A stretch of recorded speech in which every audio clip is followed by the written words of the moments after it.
to the garden, God. Thank you so much for being there for us through thick and thin. Be with Pastor Alex as he speaks today. Open our hearts to hear your word in your name. Amen.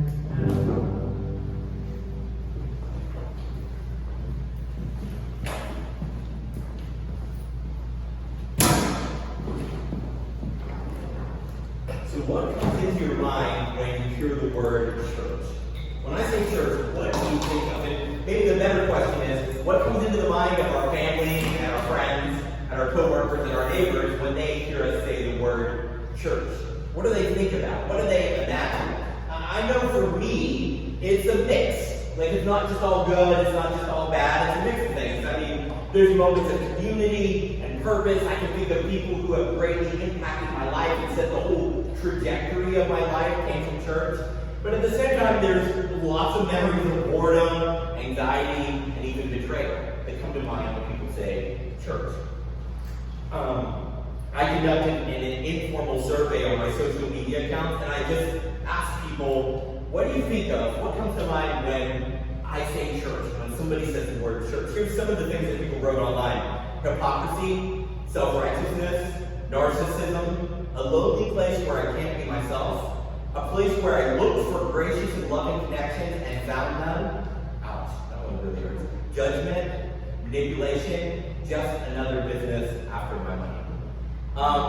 Some of you have probably thought some of these things, right? Some of you probably think maybe some variety of things. Maybe you're watching online and when you hear church, you're like, yes, that's exactly what I think of. Or when my coworker or neighbor or family mentions church, this is what I think of. The people all around us, the people that we work with, that we hang out with, the people that we live with, the people in our community have a good mix of these kind of responses when we say church. There's probably some people who think of like a Homer Simpson meme and his volatile relationship with church. If you've ever watched The Simpsons, Homer's not a big church guy, right? But that's really a good indicator of how our culture feels about church. Many of the people that we're around every day, when they hear the word church, they don't think something positive. They don't think something encouraging or life-giving. They think, oh man, that's the place where I was stabbed in the back. That's the place where I was betrayed. That's the place where I was kicked out of, I was isolated from. They have some bad thoughts that come into mind. The way we do in church in North America, I think, has to change. Because the way we do church in North America leads people to speak negatively of the church instead of positively. The way we're doing church is giving people these thoughts about church. And so I think the thing we need to do if we want to change how people think about church is change the way we do church. When I put this survey up on social media, and I said, just be honest with me, be rude, tell me about church, and people wrote these things, I had a couple of Christians actually message me, and they were like, look, don't get discouraged by those comments. You know, non-Christians just don't understand the church. Actually, I think they do understand it. And that's the problem. Like, many times we are hypocritical and self-righteous and narcissistic and lonely and judgmental and manipulating and just about money. See, I don't think non-church-going people are attacking us. I think they're realistically describing us. And that's why I think church has to change. I heard one podcaster joke this week, the Christians are coming is not exciting news for most of our culture or community. Like, if people were like, hey, Christians are coming, you'd be like, oh snap, they're gonna complain about the way that I'm doing this, they're gonna yell at me for what I'm wearing, you know. People don't get excited when you hear that Christians are coming most of the time. Historians credit the Antonine Plague in 200 AD with widely spreading Christianity throughout the Roman Empire. They're not quite sure what this plague was in 200 AD, but historians estimate that 5 to 10 million people died. Possibly a third of the Roman Empire were wiped out in this plague. And the rich and the powerful and the influential fled the cities, but followers of Jesus followed his command to do to others what they would want done to them. And they stayed behind and they cared for the sick and the dying, and Christianity took off like wildfire after 200 AD. Before 200 AD, they're persecuted mercilessly. After 200 AD, they love the sick and dying so much, everybody wants to become a Christian. When they said the Christians were coming in the Antonine Plague, people got excited. Here somebody's going to care for me and love me. Jump ahead 1,000 years in history, and Christians marched on the Holy Land during the Crusades, raping and killing and taking land that belonged to native people, all in the name of God. The Christians are coming meant something very different in the anti-Mennonite plague than it did in the Crusades, right? Same, apparently, group of people, very different mindset, very different methods. And I think future churches must recapture the mindset that the church had in the anti-Mennonite plague and abandon the mindset it had in the Crusades. We win through selfless acts of service like our Savior did, not through conquering other worldviews through force and violence. And so over the last 2 weeks, we've been exploring mindsets of the early church. Like, how can we think like the early church did? How can we learn from them? And so we've been looking through the book of Acts, the Chronicles, the first churches. I believe the vision Jesus had for this countercultural community that acted like a family and lived and loved like he did, I think it can change the world. And I think it's a beautiful ideal worth fighting for. And I think, some of my friends are just like, man, church is messed up, I'm just done with it. I think it's too beautiful to just be done with it. Let's fight for it. I think that what Jesus had in mind is worth fighting for. I think future churches will be healthier expressions of Jesus' vision, because right now we're in the midst of a cataclysmic change, and churches are either going to change or they're going to die. Churches that don't recapture the mindset of the early church simply won't survive. And so today we're continuing to look at these early church mindsets that I think a future church has to have in order to survive and thrive in our country today. And today we're in Acts chapter 5, verses 12 through 21. Starting in verse 12, it says, "Many signs and wonders were being done among the people through the hands of the apostles. They were all together in Solomon's colonnade. No one else dared join them, but the people spoke well of them. Believers were added to the Lord in increasing numbers, multitudes of both men and women, and as a result, they would carry the sick in the streets and lay them on cots and mats, so that when Peter came by, at least his shadow might fall on some of them. In addition, a multitude came together from the towns surrounding Jerusalem, bringing the sick and those who were tormented by unclean spirits. They were all healed. And then the high priest rose up. He and all who were with him belonged to the party of the Sadducees, and they were filled with jealousy. And so they arrested the apostles and they put them in the public jail. But an angel of the Lord opened the doors of the jail during the night and brought them out and said, 'Go, stand in the temple, tell all the people about this life.' And hearing this, they went back to the temple at daybreak and began to teach." Now, did you catch that little note in verse 13? What did the people say about the early church? They spoke well of them. People don't speak well of churches or Christians today. It's just not something that happens very often, right? That's not the common response when people say, "Oh, you're a Christian, you go to church." Like, it's usually something negative that comes into their mind, not something positive. But this culture was not a pro-Christian culture. This was the same culture that crucified Jesus, their leader. This is the Roman Empire that would go on to persecute them for 200 years. This was not a culture that believed like them or thought like them or were with them, and yet they spoke well of them because they were doing good. They were seen as good for the city and the community, even by those who wanted to join them. The general population saw them as good and as doing good. And can't we just assume from that our culture does not see us as good because we are not good and we are not doing good? My mentor, David Pearson, used to ask me constantly when I started Horizon Community Church. He'd ask me this question. Every time I saw him, he'd text me all the time, he'd call me, he'd sit down with me for coffee, and he'd say, "Would your community miss you if you suddenly ceased to exist?" That question haunts me constantly because he said it to me so much, and I try to keep it in the forefront of my mind. I'm convinced that most communities won't even notice if our churches suddenly cease to exist, let alone miss us. Some might even clap their hands and celebrate and be like, "Oh, that prime real estate finally opened up," right? There won't be a traffic jam there anymore when people pull into that church. Jeff Henderson started a church campus in Gwinnett, Georgia, and instead of putting up a giant sign with the church name on the property where they were building, he hung a banner that said, "For Gwinnett." When his core team served in the community, they wore t-shirts that didn't have the church name, it simply said, "For Gwinnett." And each week, he and his staff would go to a local business and highlight them on the church's social media page, encouraging people to go there and check them out, because they wanted to see local businesses thrive. What a novel idea. The community where he started this church campus was blown away by this behavior. A church that wanted to help their community instead of just milking their community for their own benefit, they were super interested. They were like, everybody's like, tell us more. Why are you doing this? How does this benefit you? It's like, it doesn't. I want to benefit you. And that seems so alien to people. The church is, in theory, the only organization that truly exists not to grow itself, but to grow everything around it. The church changes the world for the better, or at least it should. And yet, increasingly, our models in the West have become about growing churches bigger instead of being about making our communities better. The result is that our communities and cities don't talk well of our churches. Churches are a joke, or sometimes a cause for people to use expletives. Our churches have focused on self-promotion and self-progression, and our communities and cities have noticed.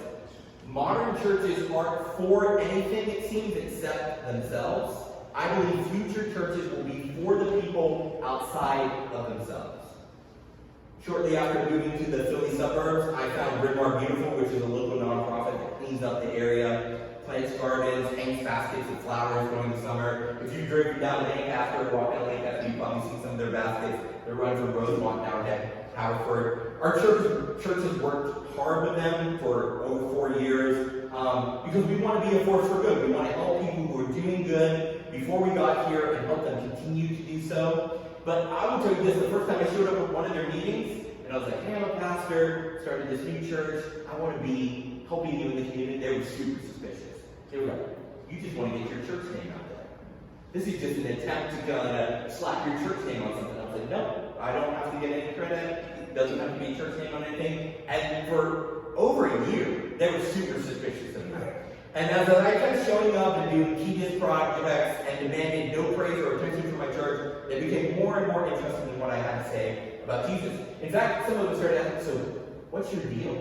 I'm like, no deal. I want to help the community. I live here. My church is here. I want to be about the community. And they're like, yeah, how does this help you? I was like, it doesn't. They're like, does this get you in heaven? I remember one shopkeeper came out, and she's like, why are you doing this? I was like, well, we're from a church. We volunteer with Bryn Mawr Beautiful. She's like, yeah, but why? Is this getting you in heaven? I was like, actually, the blood of Jesus did that for me, so I don't have to worry about that. I'm doing this because I love you. She's like, you're weird. You're weird. You know, I'm like, a little bit. But I met one of the local established pastors here in the community who had been here long before me. We had coffee. I told him about the group. And I said, it's been a great way to get involved and talk to people about Jesus. You should come. And so he came out to a meeting with me. He's like, yeah, that sounds great. He comes in. I told him I was bringing him.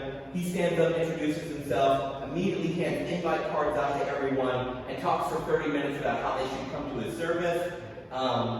To this day, him and his church have not done anything with Bryn Mawr Beautiful or served in any capacity. He essentially said, I'm not here to serve the community, I'm here for you to come to my services. And let me tell you, Bryn Mawr Beautiful was nonplussed. In fact, they suggested, don't bring any more of your pastor friends to our meetings. And I was like, okay, I won't. But so often, that's how our community sees our churches. We're in it for ourselves. We want you to come to us, give us your time and your money. We don't care about you. We just care about getting better ourselves.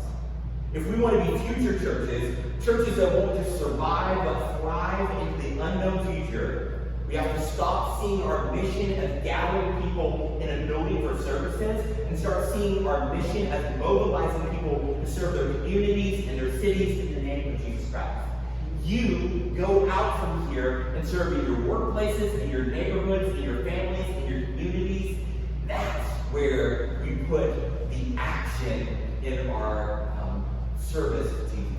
The church on mission is not about gathering people in here, but sending others-focused people out there. Yes, the early church did gather. We're not going to do away with gatherings. Access told us multiple times as we've been working through this book that they gathered daily to pray in the temple. This chapter clarifies that they met in Solomon's colonnade or Solomon's porch. I think we have the pictures up here of Solomon's colonnade. You can see the artist rendering and then a recreation over here. But it's essentially that shady hallway with all the pillars there. And then that's where we go to meet up every day and pray.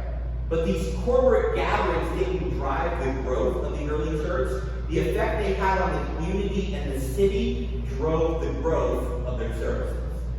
So many times we have this backwards. We're like, if we grow our services big, we'll be able to have more impact. But the early church saw that backwards. Their service grew their services. The way that they served grew their gatherings. And this wasn't a new idea either. About 600 years before Jesus, the prophet Jeremiah wrote to the Jews who were carried into Babylon in exile. And let me just set the stage here. This would be like if communist China conquered America and took us all over to China and left America in ruins. And then they were like integrated into Chinese society. Learn our language, celebrate our culture, live in this place as you are now a defeated people and you're just part of our country. That's what happened here. The Jews had their culture stripped away, their economic system, and their religion had just been toppled by an enemy state.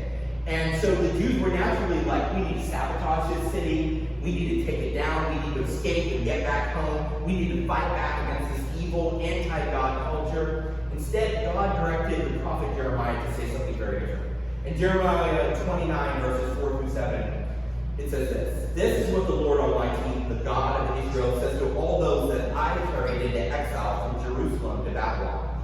Build houses, settle down, plant gardens, eat what they produce, marry and have sons and daughters, find wives for your sons and give your daughters in marriage, so that they may too have sons and daughters.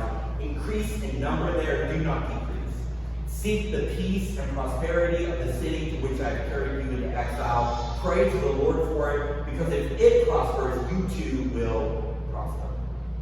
Notice first that God says he carried them into exile. Babylon didn't exile them. He says he did. Israel had continuously in their history worshipped idols over and over again, and God kept warning them, if you keep pursuing these false gods, you will eventually come to serve the country that those false gods rule over. And that's exactly what happened. They kept serving the gods of Babylon, and pretty soon Babylon conquered them. And so they went away to exile. But something interesting happens in the history of Israel. After exile, Israel never again worshipped idols. They kept worshiping idols, repenting. Kept worshiping idols, repenting. Kept worshiping idols. God sent them into exile for 70 years. They come back. Never again in Israel's history do they worship idols. Exile has a way of purifying our heart of idols.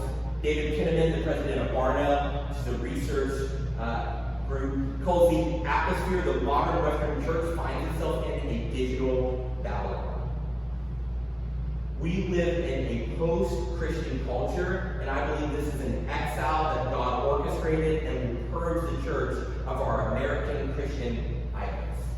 This is not a time for us to be like, I'm going to fight culture, it's so evil. It's a time, like Jeremiah would say, to plant gardens and to pray for the prosperity of our culture. As a result of finding themselves exiled from a Christian culture to a post-Christian culture, some churches want to fight their communities, fight their city, fight their culture, and I think Jeremiah and God would suggest something very different. Instead of seeing this as an us versus them battle, future churches will find ways to affirm the culture where they agree and find avenues to bless and better their communities and their cities. So the question I want to ask is, how do we be for Bryn Mawr? How do we be before Ardmore? How do we be for Havertown, Haverford, Upper Darby, Mannion? How do we be for Philly? How do we be a church that's for our community and city and neighborhood? I think Jeremiah gives us some surprisingly relevant suggestions. Despite being written 2,500 years ago to the exiles in Babylon, he told them, buy houses, get to know the area, call it home, do landscaping, beautify your neighborhood, eat at local restaurants, build relational connections, multiply and flourish. Seek the peace and prosperity of your community and city. Pray for your community and city to prosper. Think about if those were the things that our church was known for. We plant things. We go and eat and celebrate local restaurants and businesses. We build relational connections. We multiply and flourish everything we touch. We're always praying for the peace and prosperity of our community and city. We're working towards it. We're making hard sacrifices for it. I mean, if we're honest, most Christians today in our country are known for policing the morality of everyone outside.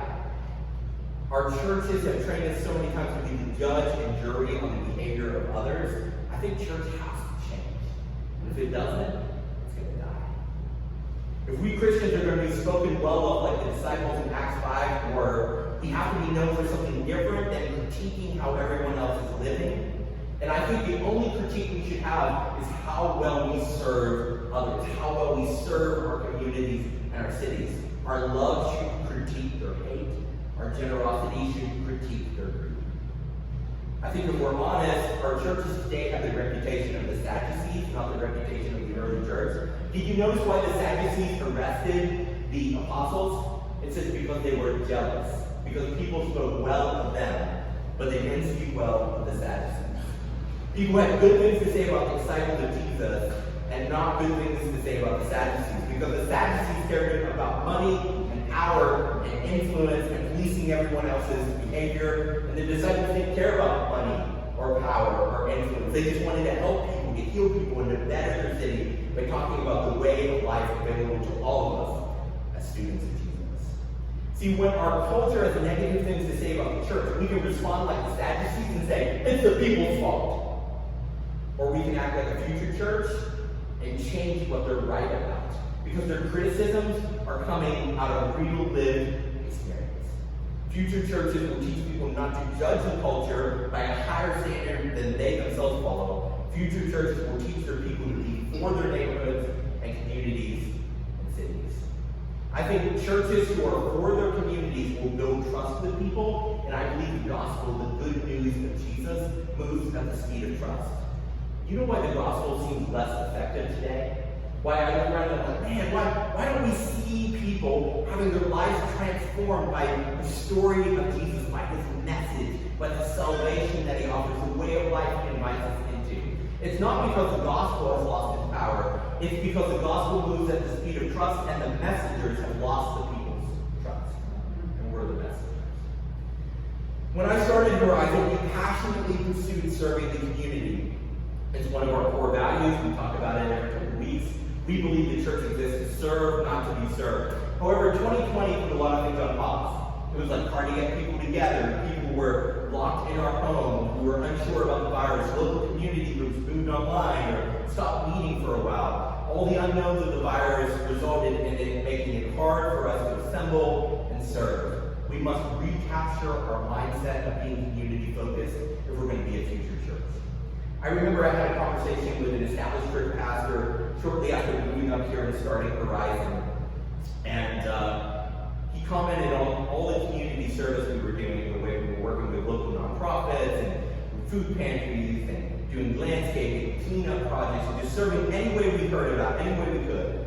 And here's what he said to me. Right now, much of what you do centers around the community, but eventually, much of what you do will center around the Sunday service just like us. Just like I vowed at that moment to never let that happen, but if I'm honest, it has happened. We're not as centered around serving in the community as we once were. We're a lot more centered around gatherings. And I love gatherings. They're not going to go away. They're important. But we must be centered around serving and helping in the community if we're going to be a future church. Horizon won't survive if we're centered just around a Sunday gathering. Future churches, churches that survive this unprecedented time in history, churches that will thrive in the future will be centered around serving and bettering the community where they live, work, and play. So the question I want to leave us with is this. This week, how can we be for a community? It's a place where we lay our head down at night, a place where we work, a place where we visit and play and shop. How can we be for Bryn Mawr, Haverford, Havertown, Ardmore, Upper Darby, Manhattan? How can we be for Philly? Because that's what our church is for. Let's pray. Lord Jesus, thank you for this challenge. Myself, Lord, for doing so often I've got so busy with it's been 2020 and COVID. I just got to keep the thing going. I just got to keep us together. I've just got to keep it on track. And you remind me, yeah, none of that's my responsibility. That's your responsibility. I've been trying to do the heavy lifting that only you can do, and I just want to apologize and confess that. It's not my responsibility because this isn't my church, it's your church. But Lord, it is my responsibility to keep us going the right direction. And I want us to be focused on the people out there, not the people in here. I want to see us as a mobilizing people to be other focused and serving wherever we go. Lord, will you help us to be focused, to be a church that's focused on being for our community, for our neighbors, and not just for gatherings of people who think like us and believe like us. And I pray all this in the name of Jesus Christ.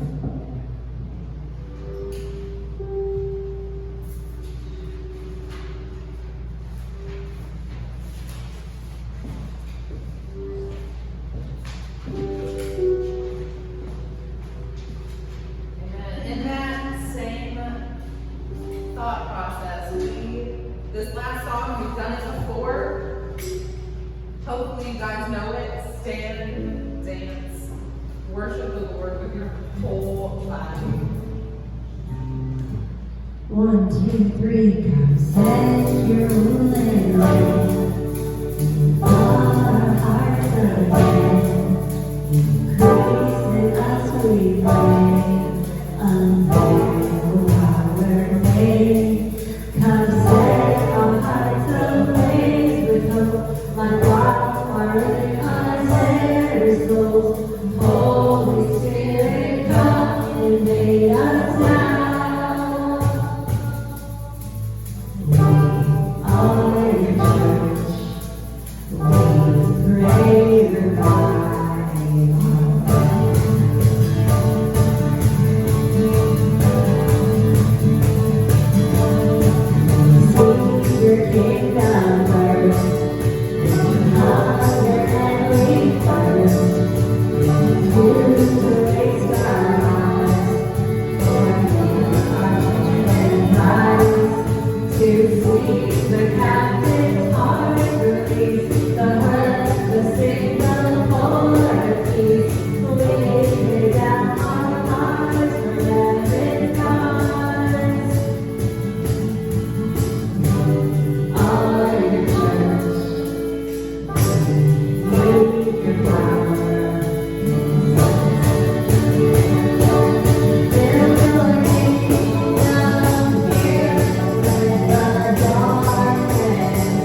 you're in person or watching online, let us know, send us a DM or a message, and we will donate to them. You can find out more on their website at compassion.com. If you'd like to support the work that Horizon's doing in the community, in our town, in the world, you can do so online at relationshipsnotreligion.com. There's a bucket in the back. We also have Venmo, PayPal, and QR codes for both of those. Our community dinner is going to be this week, Wednesday, 6 p.m. as always at Alex and I's house. This Wednesday, if you need the address, let us know. Just bring something to share. It's just a wonderful time to hang out and get to know each other better and just have a time with family, really. It's so nice. Our spiritual formation groups, it's not too late to join. These are going to be ongoing. It's just a way to get a text to remind you of the spiritual disciplines of Jesus. And this week is going to be introducing Sabbath rest into our busy routines. And oh, how do I need that personally? I do not practice that spiritual discipline at all, really, not nearly enough. And it's just so good to rest, stop what we're doing, and focus our minds back on the Lord. I don't know who said it, but Alex says it, so I'm giving him credit. But God can do more in the 6 days that we're, working and stuff if we take the time to rest and refocus on Him. He gives us the energy, and He can do more when we're sleeping, when we get ourselves out of the way and just stepping back, Our core value for the week is people-driven. We believe people are more important than programs, and we want to be about relationships, not religion here at Horizon. This week, may you see what your community needs. If you can, meet those needs. Be with those people in the name of Jesus. You are dismissed. Have a great week. Yeah.